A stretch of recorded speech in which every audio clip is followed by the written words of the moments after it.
Assalamualaikum warahmatullahi wabarakatuh. Halo semuanya, di sini saya akan menjelaskan materi tentang uji beda menggunakan independent sample t-test. Sebelumnya, izinkan saya memperkenalkan diri. Nama saya Ferin Dutasari dan anggota kelompok saya yaitu Anida Nurul Aini dan Saskia Maharani Dewi. Masuk ke contoh kasusnya. Jadi di sini ada seorang peneliti pendidikan ingin mengetahui apakah penggunaan video pembelajaran dapat meningkatkan nilai ujian mahasiswa dibandingkan dengan metode belajar biasa atau membaca buku. Sebanyak 30 mahasiswa dibagi secara acak ke dalam dua kelompok. Yang kelompok pertama ada 15 orang, yaitu belajar menggunakan video pembelajaran. Dan kelompok B ada 15 orang juga, belajar menggunakan buku tanpa video. Nah, lanjut ke datanya, yaitu di sini ada kelompok A yang menggunakan video pembelajaran dan kelompok B yang menggunakan buku.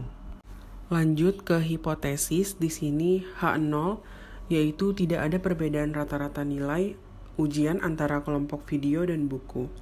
H1-nya ada perbedaan rata-rata nilai ujian antara kelompok video dan buku.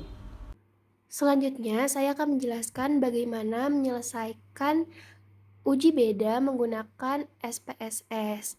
Yang pertama, itu kita ke menu variable view, lalu memasukkan variabelnya yaitu kelompok dan nilai. Nah, di bagian tipenya itu diisi dengan numerik, lalu kita harus perhatikan di bagian measure-nya. Nah, di kelompok ini kita pilih nominal, dan di bagian nilai ini measure-nya ini kita pilih scale.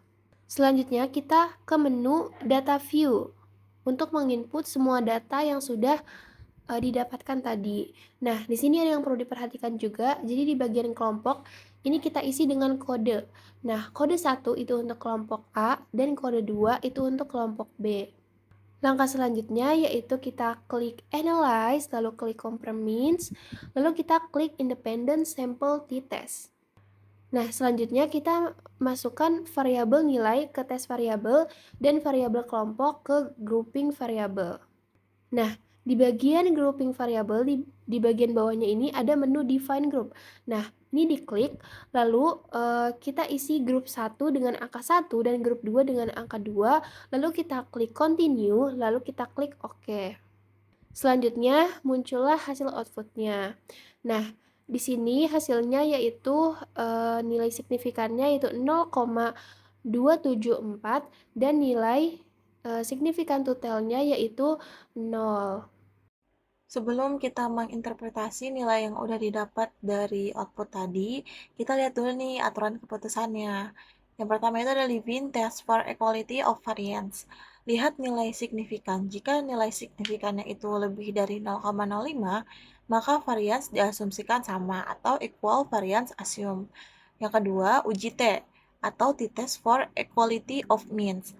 Lihat nilai signifikan totalnya. Jika nilai ini itu kurang dari 0,05, maka kita harus menolak H0. Nah, sekarang kita menginterpretasi nilai yang udah kita dapat di output tadi. Yang pertama itu di Levin Test for Equality of Variance. Kita dapat nilai signifikannya itu 0,274. Karena 0,274 ini lebih besar daripada 0,05, maka varians kedua kelompok homogen atau sama. Yang kedua itu diuji T-nya atau T-test for Equality of Means.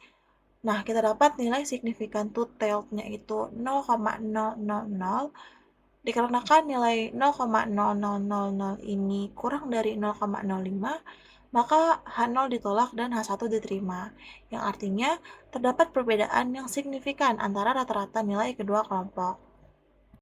Dari uji yang udah kita lakukan tadi, dapat kita tarik kesimpulan bahwa berdasarkan hasil uji independent sample t-test, diperoleh nilai signifikansi total sama dengan 0,000, yang mana ini tuh kurang dari 0,05, sehingga H0 ditolak dan H1 diterima.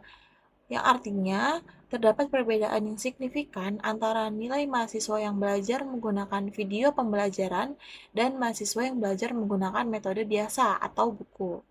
Nah, mahasiswa yang belajar menggunakan video pembelajaran itu memperoleh rata-rata nilai yang lebih tinggi dibandingkan mahasiswa yang belajar tanpa video. Mungkin segitu aja materi yang bisa kami sampaikan. Jika ada kurang lebihnya, mohon maaf. Terima kasih.